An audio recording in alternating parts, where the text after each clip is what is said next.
stable. Oh yeah, no label. Oh yeah, you know me. I have only the best. I'm lonely, but damn, I'm going to win, yeah. What is up, and welcome to A Look Behind the Curtain with Chris, with your host, Chris Celeste. Now, this show was designed to help pull back the curtain on some amazing people's stories and help share with you how they really achieved the results they have in their life today, the obstacles they had to overcome, and a little bit more about who they are and their lives. Because at the end of the day, I love chatting with these people and getting to hear their inspiring stories, but I think it would be really selfish of me not to share it with you and have you be inspired as well. And so over the next 30 minutes, I'm going to share with you a special guest, and we're going to dive deep into their story, their life, and their results so that you can see exactly how they got it done. Now, this show also would not exist without our show sponsor, which is the OVF, or Operation Veteran Freedom. And more specifically, our book, The DD-214 Secrets, which you can grab a free digital copy of in the link below and unlock for yourself the 5 core secrets to creating an amazing post-military life and truly having camaraderie, mission, and purpose back in your life again. And also, if you haven't subscribed yet, go ahead and smash that button now and make sure you hit that little bell to all so you always get notified when we drop a brand new episode. And we drop brand new episodes every Wednesday, as well as value drops throughout the week on topics like how to deal with PTSD, what online businesses are great to start for beginners, where should I go if I can't pay my bills, what veteran benefits are available to me, and so much more. So go ahead, hit that subscribe button and never miss an ounce of the OVF value, as well as what I bring to you personally outside of the OVF umbrella. And so go ahead, make sure you hit that subscribe button. And without further ado, let's dive into today's special guest. Well, Jay, thank you so much for being on the show here today. I'm very excited to dive into more of your story and connect with you and hear a little bit more about what really drives you. So thank you so much for being here. Man, I'm honored to be here. I appreciate the work that you're doing, and you're creating an incredible community, and the work is definitely needed. So honored to be here. Appreciate you saying that. And so for everybody who maybe this is their first time being introduced to you, don't know who you are, give us a real quick backstory. You know, who is Jay? Where do you come from? You know, what did you want to be when you grow up, kind of thing? Yeah, so my name is Jay Teagues. I'm currently still active duty military. I'm in the transitioning process now. I've been in the U.S. Army for 27 years. So I've had 25 years active duty, a couple years in the National Guard. So I've been doing this thing since I was 17. I was enlisted for many years. I had made E7, and then I went to the dark side and commissioned as an officer. So I'm serving as a major right now. And yeah, long story short, came from a broken home. I'm first generation American. My parents immigrated here from Europe. My father grew up in World War II as a child, survived, the Reconstruction, immigrated here when he was 19, met my mother, who they immigrated here from Holland.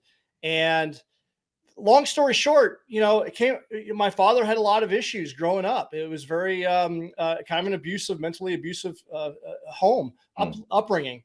Long story short, I ultimately joined the military. Usually, when you join the military, you're running towards something or away from something. Well, I was trying to close out my upbringing, and I saw the military as a way to, serve, be a part of, maybe find some mentors and the father figures that I so desperately desired to have, and just stay in the military. I'm a combat engineer by trade, ultimately commissioned as an engineer officer.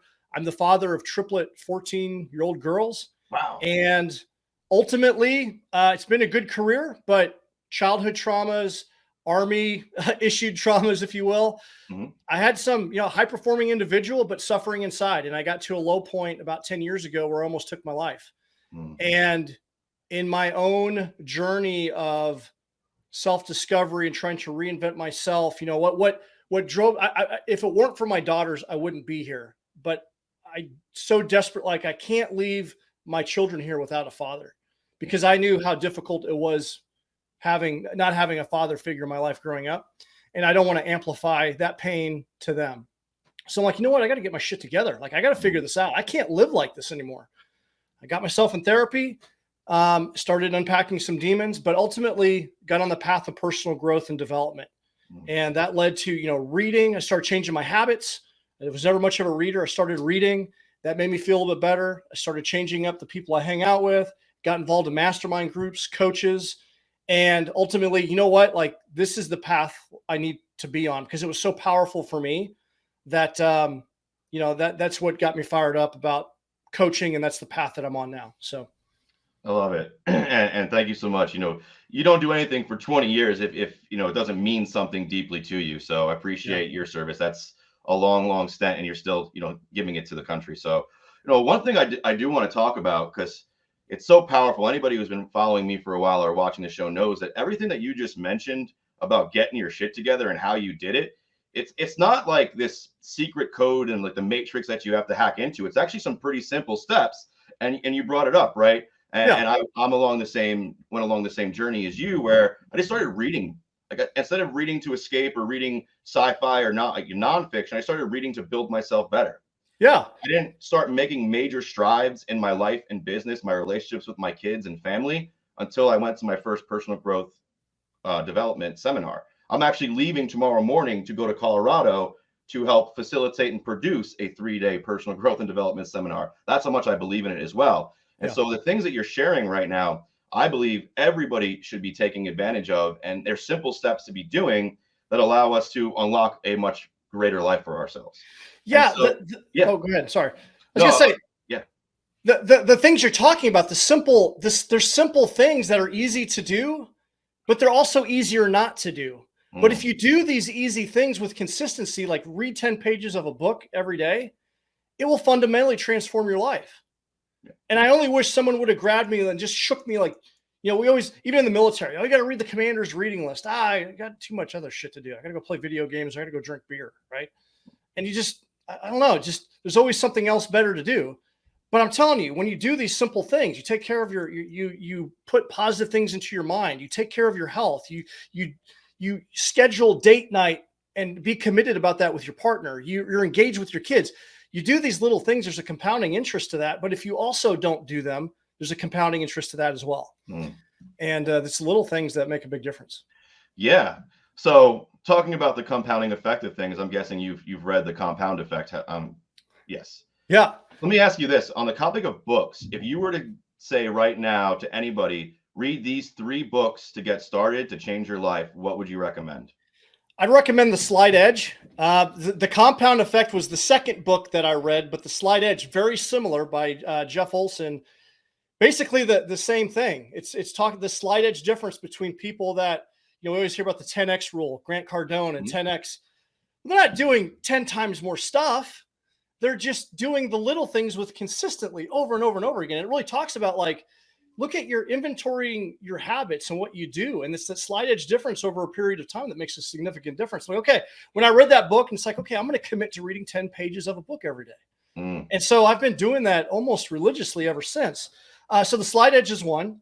I think A Man's Search for Meaning by Viktor Frankl is incredibly powerful, because I think that here you want to think, we all, I mean, the common human condition on this planet is that we all have suffering. But here's a man who survived, the worst of atrocities, and used that as an opportunity to use his skills as a psychologist to really figure out, like, why he wrote this book in his head while he was experiencing the most horrific conditions we could possibly imagine.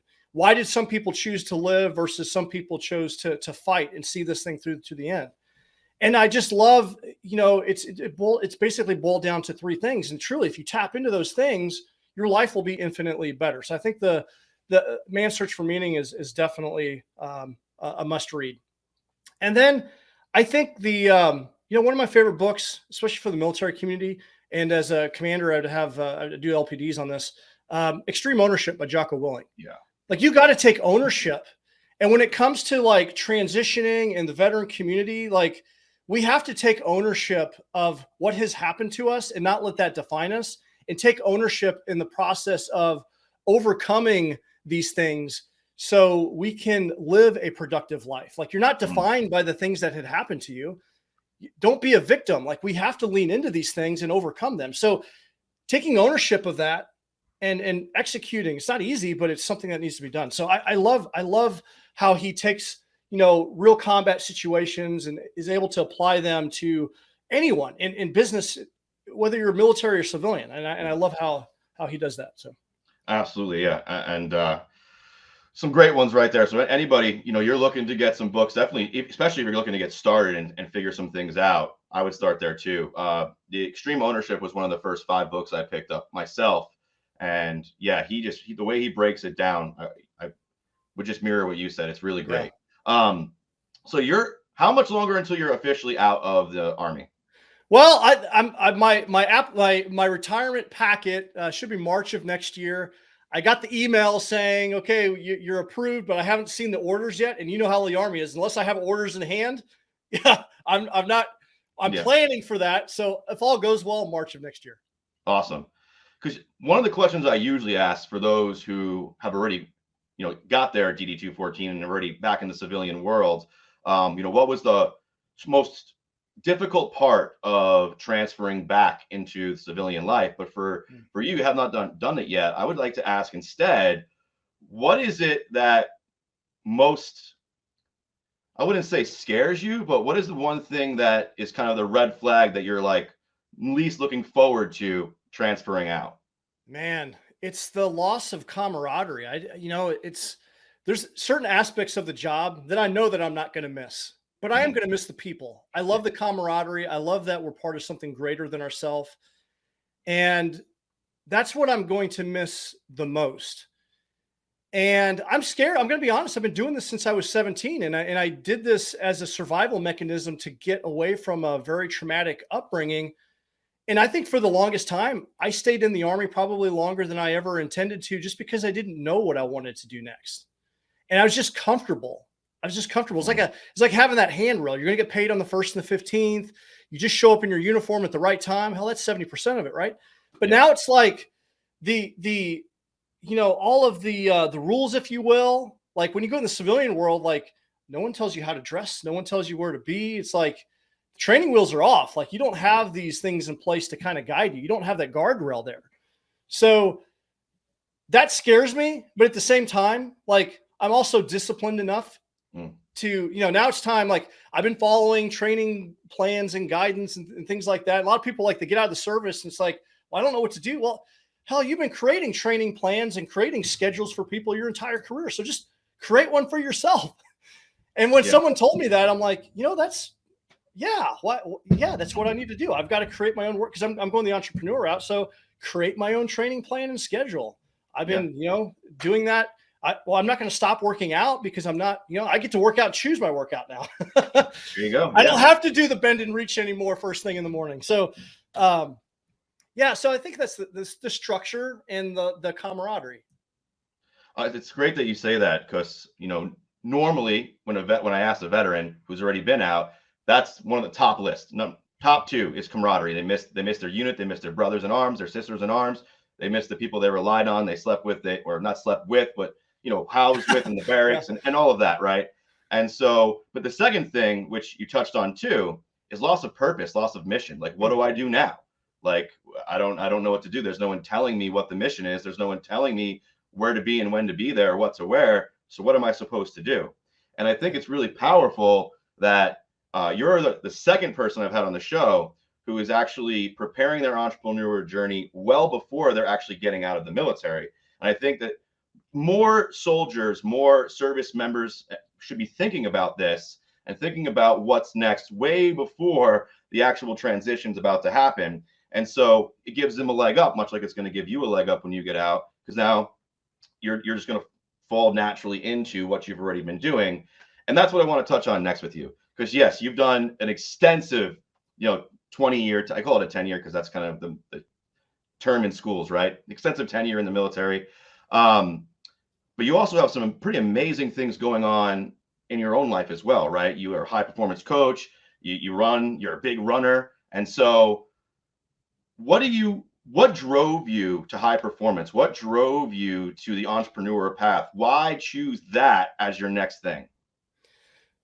I just didn't want to work for corporate America. I want to create my own dream. I want to have my own freedom. When you join the military and you serve in the service, you give up a lot of your freedoms. And that's part of the gig, right? But I don't want to ask someone to take permission to go on vacation anymore. I just don't want to do that anymore. And I think that I could add more value utilizing the skills that I've gained in the military. And I ultimately, in my own path of self-discovery, realizing that how the personal growth and development work has benefited me so much. I'm like, you know what, as I've got a lot of time as an instructor, but there's a lot of concepts. I'm highly educated. I have a bachelor's and 2 master's degrees, but there's all that time in school. I have an MBA. They didn't really teach me how to do my own personal finances. It didn't teach me how to engage with my wife. I'm divorced, just like so many other veterans are, right? There's a lot of things that aren't taught that need to be taught. And I also believe that when I look at the Army's resiliency programs, not to downplay it, it just didn't work for me. And when I think about resiliency and how it's like, well, we need to have resiliency training. You need to do these things to be resilient. It's a very passive and very defensive approach to it. If you're a high performing person, you're clear about your mission and what you want. In high performance, there's basically 5 areas we focus on: clarity, energy, productivity, influence, and courage. If you're clear about what you want, who you are, and you get after it, it's going to drive you. If you're managing your energy, you're getting enough sleep, you're exercising, you're taking care of your body, you're going to be more productive. You're going to feel good. When it comes to productivity, are you doing your life's work? Or are you doing busy work? Are you doing things that matter? Or are you caught up in distraction and doing a bunch of stuff that doesn't matter? Are you influencing people to support you, to buy from you? You have a vision. Are you influencing people to take action? And then ultimately, are you taking bold courage? Are you facing your fears and executing? These things, if you can engage in these things and work on these things, then resiliency is a byproduct. It's not something you have to work for. So I think it's like living life on offense versus living life in a passive, very defensive way. And as I've applied that to my life, it enabled me to be resilient through a divorce, through a lot of other hardships that I've had. And I'm like, from a high performance coaching perspective, Brendan Burchard, he's a 3-time New York Times bestselling author, and he's, Oprah Winfrey's coach and whatnot. I just love how he takes complex topics and boils them down into frameworks that are actionable from like almost like a teacher would. And being a military instructor, I just really gravitated toward how he taught. So I'm like, that's the way to go. And as I have coached people, man, they're getting tremendous results, and it's changing lives. And I'm like, okay, I want to bring this, I want to scale this and bring this to more people, because you look at our society right now, it's a mess right now. we live in we have a messy situation. And what we need people to do is step up and start performing at a higher level and step up into these role model positions that our country desperately needs. And there's only 10% of people that are engaged in personal growth and development. And so there's a lot of people that are living very passive.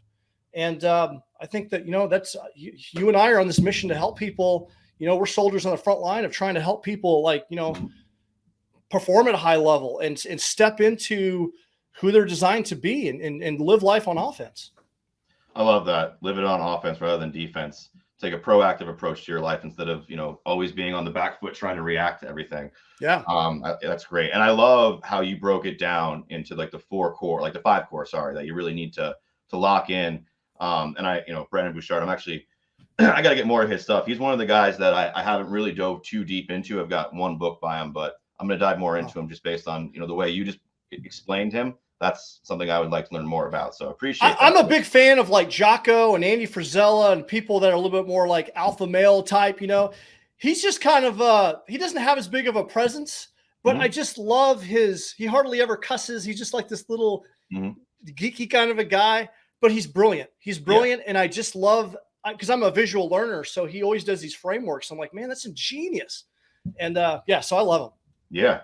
So one thing I want to ask you as well, with 20 years in the military, I'm sure that you can probably come up with a few of the answers, right?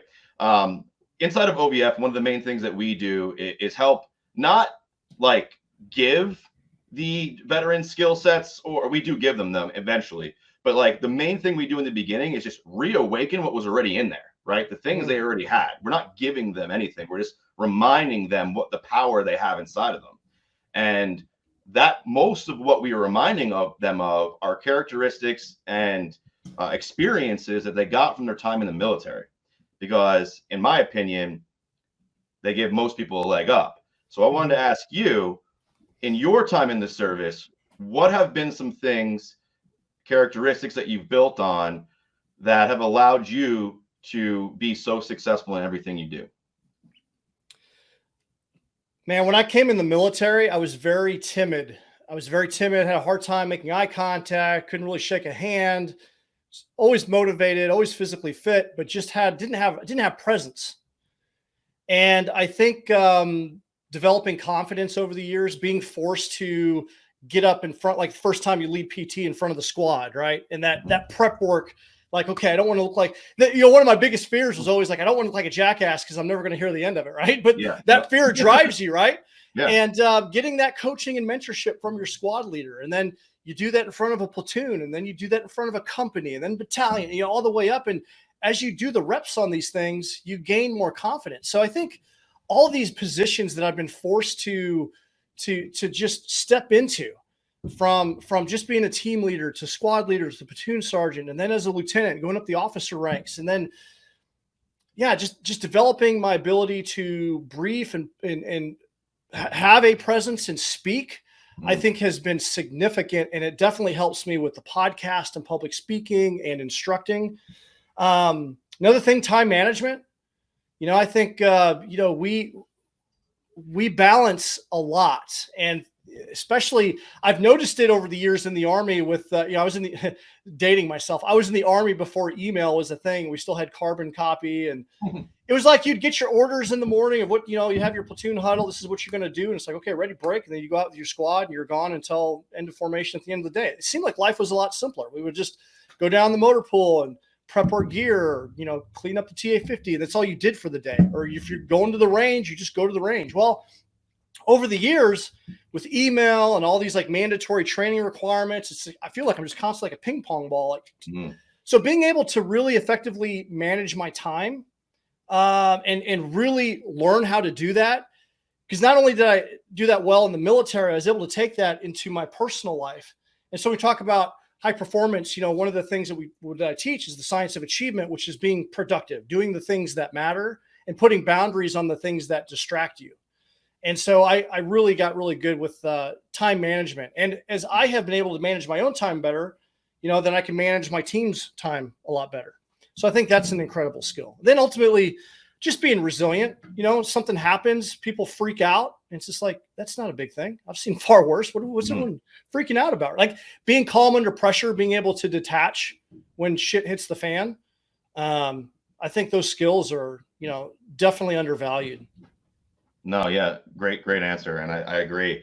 Communication is a core skill of life. If you can't communicate well, you're not going to get very far. And so I agree. And it's great that, you brought up forced repetition, right? In the service, you have no choice but to step up. If you're being called upon, you can't say, no, I'm good, I'm too scared. That doesn't happen. Yeah. And so being put in the forefront and being forced to put those reps in, for many people, did build up that courage, build up that communication.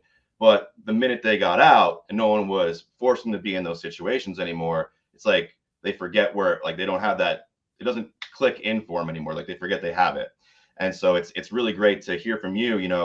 That's a driving force for you, and it's in them as well. And so if you're listening to this, it's in you, and you can reawaken it anytime you want. Let's talk a little bit about your running. I see a lot of posts about, your running and your love for it. Let me hear what got you into it in the first place. So this kind of goes back to my broken upbringing. The town that I claim just north of St. Louis is home. There's a little town called Clarksville. It's a little sleepy town. It's the highest point on the Mississippi River.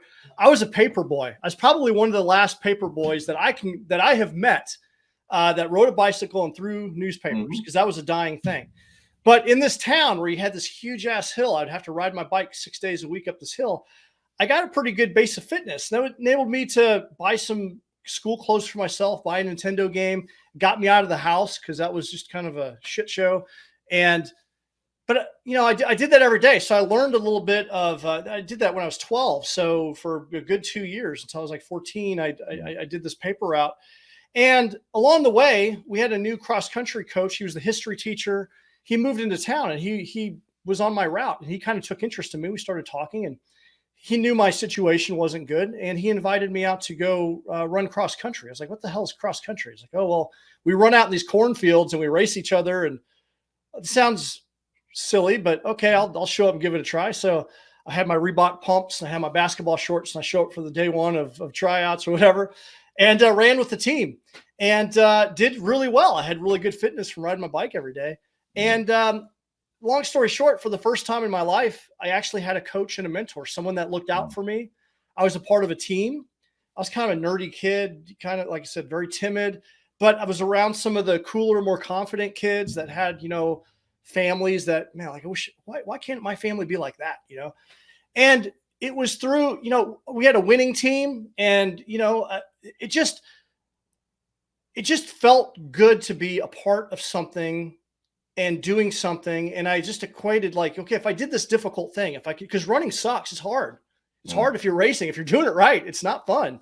But by doing that hard thing, motivated me to show up, keep my grades up. And that was the bridge that got me into the military, because I probably very easily could have got myself in trouble and disqualified from the military.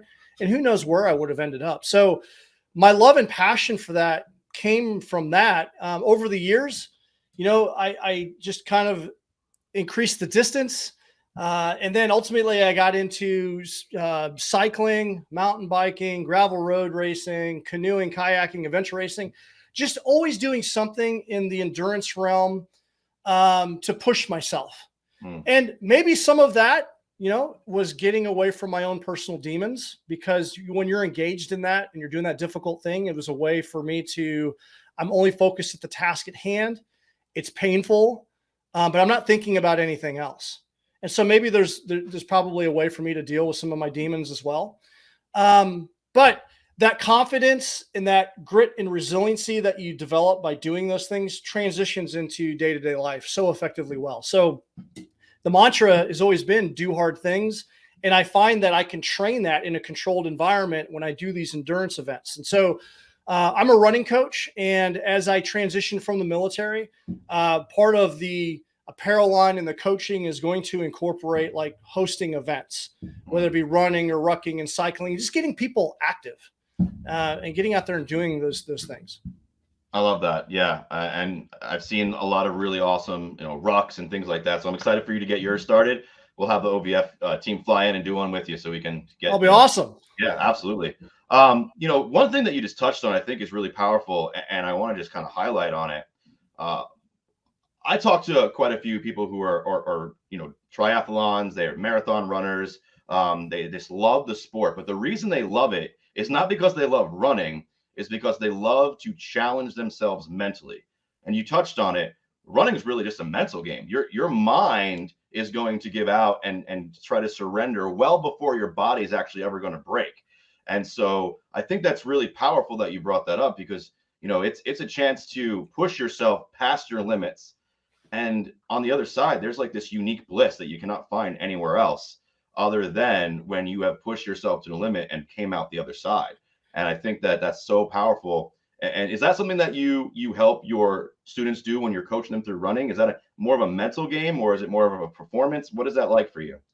Yeah, I find that most of my running coaching, we're talking about life, and we're talking about, I'm doing more performance coaching than it is running. It's coaching the mindset. Yeah. And running is challenging. And it surprises people when I tell people this. I don't necessarily like to run. I do have friends that absolutely love it. They can't wait to get their shoes on and get out for the next run. That rarely happens for me. I do it because for me, it's just, like I said, it's a way to just sharpen my saw. It's a way for me to focus my mind, to just get in that zone of pain, if you will. And just, I don't know, when I'm doing that, it feels good. It feels good when it's over with, but during it's like, man, how much longer I got to go? But I know that it's good for me. It's so tremendously good for me. And I know that it's good for my mind. And so that's why I do it. It's just a disciplined habit that I know that I'll get something from. So it's meditative. It's, I'm improving my body. And able to think. I usually have a lot of like great insights when I'm out there running, or it's time to put something positive, listen to a podcast or something while I'm doing it. But I'm rarely like, man, I can't wait to run today. It's just like, damn it, I got to do it again. All right, here we go. But there's no excuses. You got to get out there and do it. So love it. No excuses. Well, Jay, I wanted to say thank you so much for being on. We're about close to the end, so we're going to jump and kind of turn it over to you to kind of share a little bit about how people can get a hold of you, where on social media you are. They were looking for coaching or anything from your apparel line. We'll definitely let them know here in just a second. But I want to just say thank you so much for taking the time to be here. It was great to hear more about your story. I can't wait till you finally transition out and are a full-time entrepreneur. I have a feeling you're going to be frequenting each other's events and doing a lot of really cool stuff as we both move forward on our mission. So just thank you so much. Internally grateful for you taking the time to be on here and share your story and inspire others. I'm honored to be here. Could I mention one more thing before Absolutely. I know before I get into the website how they contact me, but I want to point out that hard. We talk about doing hard things. The hard actually means something. Each letter represents something. And these are the 4 lines of effort. If you've been in the military, we always talk about lines of effort. So what are the major lines of effort in your life? And I truly believe if you focus with intention in these areas every day, you're going to have a more balanced life. Health, H stands for health and wellness. So taking care of your body, taking care of, hydrating, stress management, sleep, nutrition, your mindset, that all falls under the health and wellness realm.